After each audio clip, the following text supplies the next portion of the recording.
Hey there! Are you ready to dive into the exciting world of programming? In this C++ beginner tutorial, I'll be your guide, breaking down complex concepts into simple, easy-to-understand steps.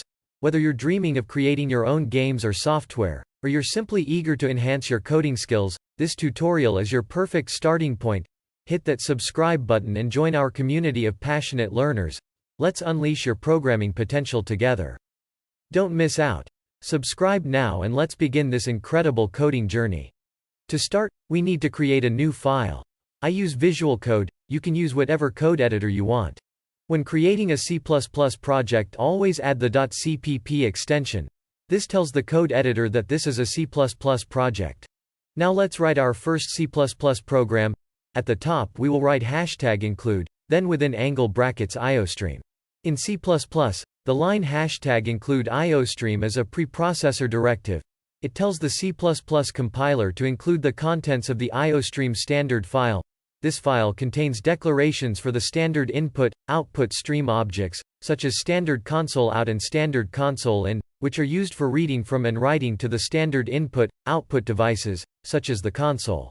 When you include this line at the beginning of your C++ program, you gain access to the functionalities provided by the iostream library, which is essential for handling input and output operations in C++. In simple terms, it allows you to use the basic input/output functionalities provided by the C++ standard library, enabling you to interact with the user through the console and display output on the screen. To actually make C++ output code, we need to make our main function. We will type int main return 0. Int main is the main function of the program. It serves as the entry point for the execution of the program. Every C++ program must have a main function, which is where the program starts its execution.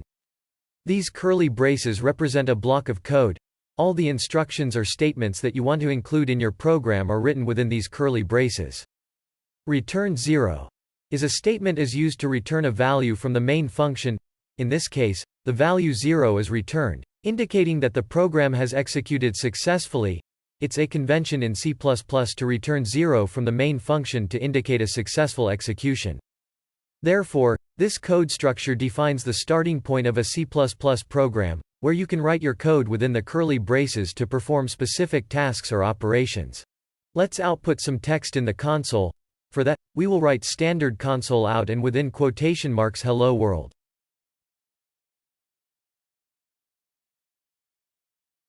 Standard console out is an object used in C++ to display output on the console.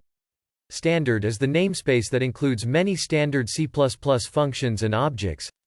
Here, standard console out is responsible for outputting data to the standard output stream, usually the console. Hello world is a string literal, which is a sequence of characters enclosed in double quotation marks. In this case, it's the text hello world that you want to display on the screen. Less. This is the insertion operator in C++, used to insert the data that follows it into the standard console out stream. In this case, it inserts the string hello world for output. So, when you put it all together, standard console out hello world means that you want to display hello world on the console or terminal when the program runs. Let's run the code. As you see, the program outputs in the console hello world. Wasn't very hard to code our first program. Feel free to test other text. It's homework for you. Thank you for joining us on this exciting coding journey. If you found value in today's video and want to stay ahead with the latest coding tips, tricks, and tutorials, don't forget to subscribe to our channel. Hit that subscribe button and enable notifications so you never miss out on our upcoming coding adventures. Also, feel free to leave a comment below with your thoughts and suggestions. Let's build a vibrant community of passionate coders together. Until next time, happy coding!